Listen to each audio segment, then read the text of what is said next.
Assalamualaikum warahmatullahi wabarakatuh. Berikutnya di sini kami dari kelompok 8 akan mempresentasikan materi yang berjudul Lembaga Keuangan Syariah. Yang pertama, saya Anis Aulia Adnan. Saya akan membahas mengenai pengertian lembaga keuangan syariah. Jadi, lembaga keuangan adalah suatu perusahaan yang usahanya bergerak di bidang jasa keuangan, yang artinya kegiatan yang dilakukan oleh lembaga ini akan selalu berkaitan dengan bidang keuangan. Sedangkan lembaga keuangan syariah adalah suatu perusahaan yang usahanya bergerak di bidang jasa keuangan yang berdasarkan prinsip-prinsip syariah. Prinsip syariah yaitu prinsip yang menghilangkan unsur-unsur yang dilarang dalam Islam, kemudian menggantikannya dengan akad-akad tradisional Islam. Assalamualaikum warahmatullahi wabarakatuh. Saya Tony Prasetyo Budi. Sini saya akan menjelaskan poin yang kedua, yaitu pembagian lembaga keuangan syariah. Lembaga keuangan syariah dibagi menjadi dua, yaitu lembaga keuangan bank dan lembaga keuangan non-bank. Yang pertama, lembaga keuangan bank. Lembaga keuangan bank merupakan lembaga yang memberikan jasa keuangan yang paling lengkap. Usaha keuangan yang dilakukan di samping menyalurkan dana atau memberikan pembiayaan atau kredit, juga melakukan usaha menghimpun dana dari masyarakat luas dalam bentuk simpanan. Kemudian usaha bank lainnya memberikan jasa-jasa keuangan yang mendukung dan memperlancar kegiatan memberikan pinjaman dengan kegiatan menghimpun dana. Lembaga keuangan bank secara operasional dibina dan diawasi oleh Bank Indonesia sebagai bank sentral di Indonesia. Sedangkan pembinaan dan pengawasan dari sisi pemenuhan prinsip-prinsip syariah dilakukan oleh Dewan Syariah Nasional MUI. Lembaga keuangan bank terdiri dari yang pertama, Bank Umum Syariah, dan yang kedua, Bank Pembiayaan Rakyat Syariah atau BPRS. Kemudian yang selanjutnya, yang kedua, lembaga keuangan non-bank. Lembaga keuangan non-bank merupakan lembaga keuangan yang lebih banyak jenisnya dari lembaga keuangan bank.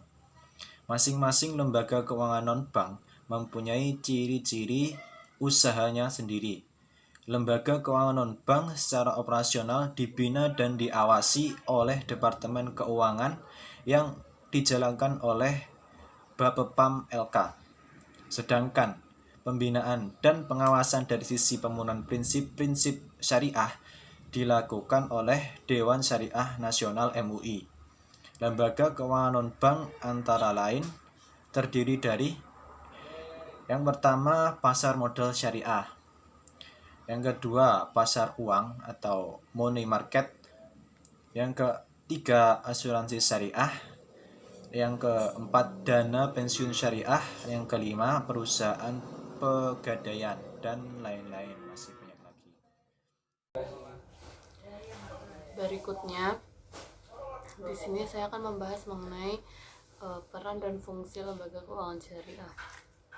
Fungsi dan peran lembaga keuangan syariah diantaranya memenuhi kebutuhan masyarakat akan dana sebagai sarana untuk melakukan kegiatan ekonomi yang sesuai dengan prinsip-prinsip syariah.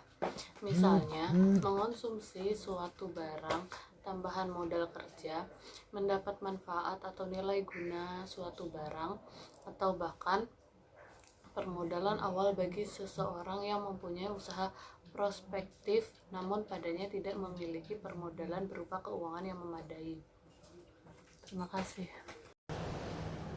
Selanjutnya di sini saya akan menjelaskan tentang strategi pemasaran lembaga keuangan syariah. Pengertian strategi yaitu suatu rencana yang diutamakan untuk mencapai tujuan perusahaan. Adapun strategi pemasaran didefinisikan sebagai sebuah rencana yang menyeluruh, terpadu, dan menyatu dalam bidang pemasaran yang memberikan pedoman tentang kegiatan yang akan dilakukan dalam mencapai tujuan perusahaan melalui periklanan, pemrograman promosi, penjualan program produk, dan pendistribusian. Dalam mempersiapkan strategi pemasaran, terdapat beberapa faktor yang saling tergantung dan saling berinteraksi satu sama lain.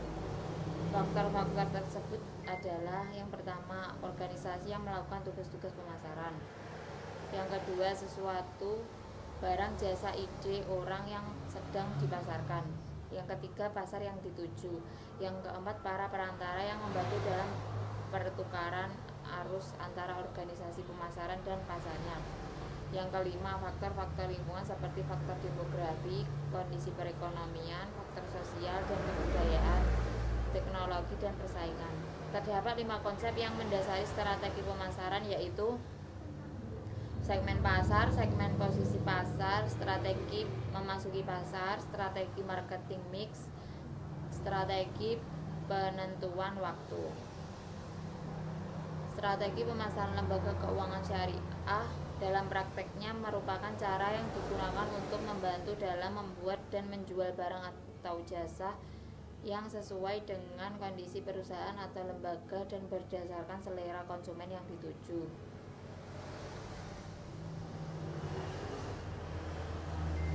Beberapa strategi umum yang sering digunakan dalam pemasaran yang mengarah pada keunggulan kompetitif diantaranya adalah menembus pasar, mengembangkan pasar, mengembangkan produk, mengembangkan diversifikasi,